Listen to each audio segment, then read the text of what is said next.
मित्रों, आज की कथा बहुत अनूठी होने वाली है क्योंकि इसका टॉपिक थोड़ा अलग लिया गया है। आपने ऐसी कथा कभी नहीं सुनी होगी, तो आइए सुनते हैं इस अनूठी कथा को। जय श्री कृष्ण। राधे राधे मित्रों, आज हम आपको कुछ ऐसी गलतियों के बारे में बताने वाले हैं जिन्हें आपको अपने जीवन में भूल से भी नहीं करना चाहिए। अगर आप इन गलतियों को करते रहते हैं तो ऐसे में आपका जीवन बर्बाद भी हो सकता है। दोस्तों, मनुष्य की बर्बादी का सबसे बड़ा कारण सिर्फ और सिर्फ यही 3 गलतियां ही हैं। कुछ लोग महत्वपूर्ण बातों को हल्के में ले लेते हैं, इसी कारण उन्हें अंत में पछताना पड़ता है और उनका जीवन बर्बाद भी हो जाता है। आज के वीडियो में हम ये जानने वाले हैं कि जो स्त्री अपने पति को संभोग नहीं करने देती, उसका कारण क्या है। इसके अलावा हम कुछ ऐसी बातें भी जानेंगे जो जीवन में बदलाव के लिए अत्यंत महत्वपूर्ण हैं।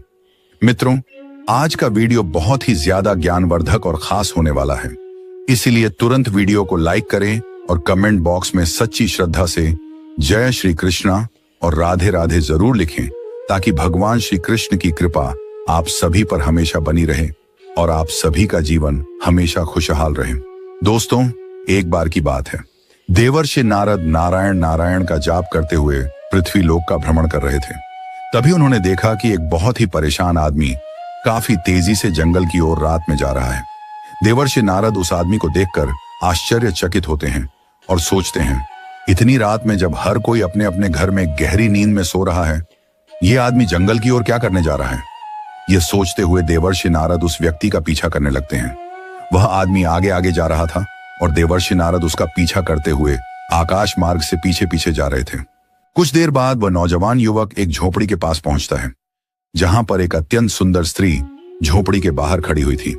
स्त्री उस नौजवान को आते हुए देखकर बोली, आओ आओ, काफी देर से मैं तुम्हारा इंतजार कर रही थी, तुम काफी देर से आए हो। तब वह नौजवान कहता है, हे प्रिय, आज मेरी पत्नी काफी देर में सोई, इसलिए आने में मुझे थोड़ा समय लग गया। तब वह औरत कहती है, कोई बात नहीं, भला तुम आए तो सही, मैं भी आज अपने पति को सुलाने में थोड़ा लेट हो गई थी, लेकिन फिर भी तुमसे पहले ही आ गई। मित्रों, देवर्षि नारद दोनों की बातें सुन रहे थे। तभी वह औरत कहती है, चलो अब हम दोनों झोपड़ी के अंदर जल्दी चलते हैं और जिंदगी का असली आनंद लेते हैं। इतना कहकर दोनों झोपड़ी के अंदर चले गए। देवर्षि नारद यह देखकर आश्चर्यचकित हो गए और कहने लगे, वाह रे, पृथ्वी लोक की स्त्री और पुरुष दोनों का विवाह हो चुका है, फिर भी दोनों अपने अपने जीवन साथी को धोखा दे रहे हैं। इन्हें जरा भी शर्म नहीं आती और न ही किसी बात का भय है। क्या इन्हें पता नहीं कि अपनी पत्नी और पति के साथ विश्वासघात करना कितना बड़ा पाप है। देवर्षि नारद के मन में यह देखकर कई प्रश्न उठने लगे।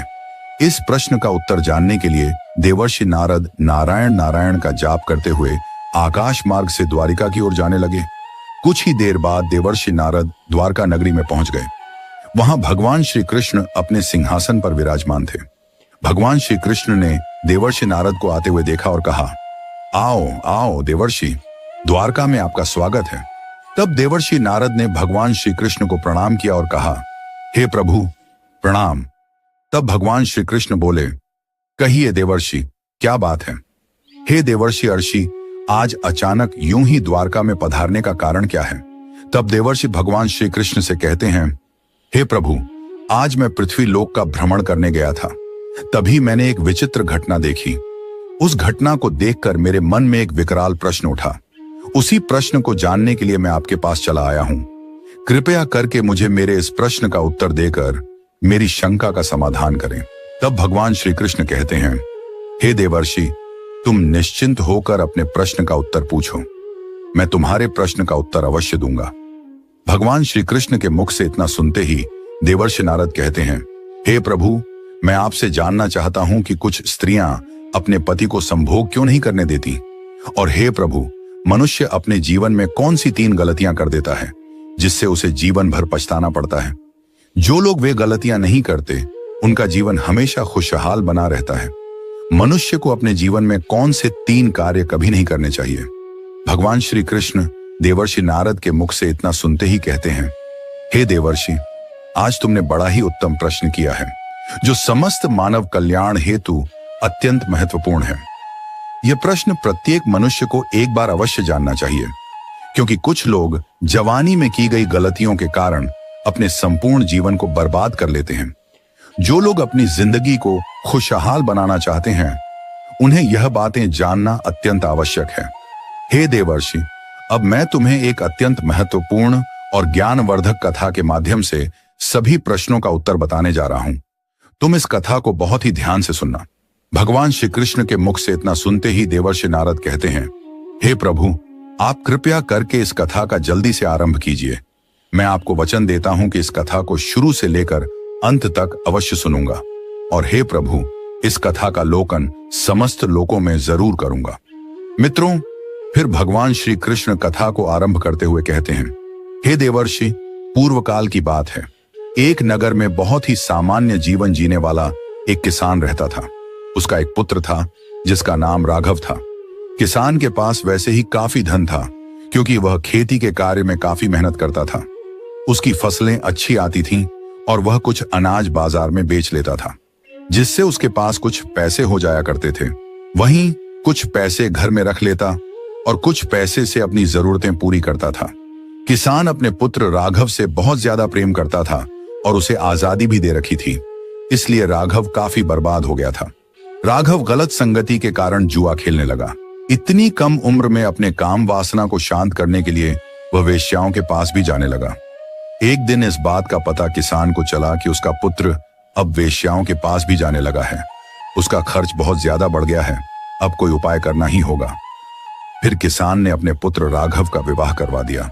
विवाह होने के बाद राघव घर में ही रहने लगा, क्योंकि उसकी पत्नी अत्यंत सुंदर और रूपवान थी। कुछ दिन बाद राघव के माता पिता वृद्धावस्था के कारण दुनिया छोड़कर चले गए। मित्रों, कथा को आगे बढ़ाते हुए भगवान श्री कृष्ण कहते हैं, हे देवर्षि, असली कहानी तो अब यहां से शुरू होती है। राघव की पत्नी अत्यंत सुंदर थी, इसलिए राघव की काम वासना तो शांत होने लगी, लेकिन उसकी जुआ खेलने की आदत नहीं गई थी। इसलिए जुए में राघव अपनी सारी संपत्ति हार गया। अब उसके पास न धन था और न ही कोई हुनर। हे देवर्षि, यदि कोई व्यक्ति राजा के पास नौकरी मांगने के लिए जाता है तो राजा पहले उससे पूछते हैं कि तुम क्या कर सकते हो। यदि आपके पास कोई अच्छा हुनर है तो राजा आपको नौकरी दे देंगे या किसी कार्य पर रख लेंगे, लेकिन यदि कुछ भी नहीं है तो बेकार आदमी समझकर आपको वहां से निकाल देंगे। हे देवर्षि, इंसान की कला ही उसकी पहचान होती है, लेकिन राघव के पास तो कुछ भी नहीं था। इसलिए वह अपने जीवन के ऐसे मोड़ पर पहुंच गया जहां इंसान के पास केवल पछतावा ही बचता है। राघव के 2 पुत्र हो गए थे, उनका विवाह करना था, पैसे की जरूरत थी, लेकिन राघव के पास फूटी कौड़ी भी नहीं थी। घर चलाना भी मुश्किल हो गया था। राघव दाने दाने का मोहताज हो गया। उसने अपने शरीर की सारी शक्तियां पूरी तरह बर्बाद कर दी थी। एक दिन राघव काम भाव से अपनी पत्नी के पास गया। तब उसकी पत्नी बोली, इस संसार में इंसान का सबसे बड़ा सुख केवल काम वासना नहीं है, जरूरतमंद लोगों की मदद करना भी होता है। जो लोग काम वासना के चक्कर में अंधे हो जाते हैं वे बर्बाद ही होते हैं। अब मैं जो तुम्हें 3 गलतियां बताने जा रही हूं, उन्हें बहुत गौर से सुनना। जवानी में शिक्षा और हुनर न सीखना। जो लोग अपनी जवानी के शुरुआती दिनों में अच्छी शिक्षा और हुनर नहीं सीखते, उन्हें अपने जीवन और करियर में कई तरह की दिक्कतों का सामना करना पड़ता है। यह गलती आपको जीवन भर परेशान कर सकती है। कामों को टालने की आदत। अगर आप अपनी जवानी में किसी भी काम को टालने की आदत रखते हैं और उस समय का सही तरीके से इस्तेमाल नहीं करते हैं, तो आगे चलकर अपने लक्ष्य को हासिल करने में आपको काफी परेशानियों का सामना करना पड़ता है। गलत संगति में रहना। अपनी जवानी में गलत संगति में पड़ना और बुरी आदतों का शिकार होना आपको तरक्की करने से रोकता है और बर्बादी की ओर ले जाता है। सबसे जरूरी बात है सेहत का ध्यान न रखना। अगर आप जवानी के दिनों में अपनी शारीरिक और मानसिक सेहत का ध्यान नहीं रखते हैं, तो यह आपको जीवन भर पछताने पर मजबूर कर देगा। आगे चलकर आपको कई तरह की बीमारियां भी हो सकती हैं। इसलिए अपने सेहत को ध्यान रखना अति आवश्यक होता है। तुमने अपने जीवन की शुरुआत ही गलत की, इसलिए आज हमें इस तरह की दिक्कतों का सामना करना पड़ रहा है।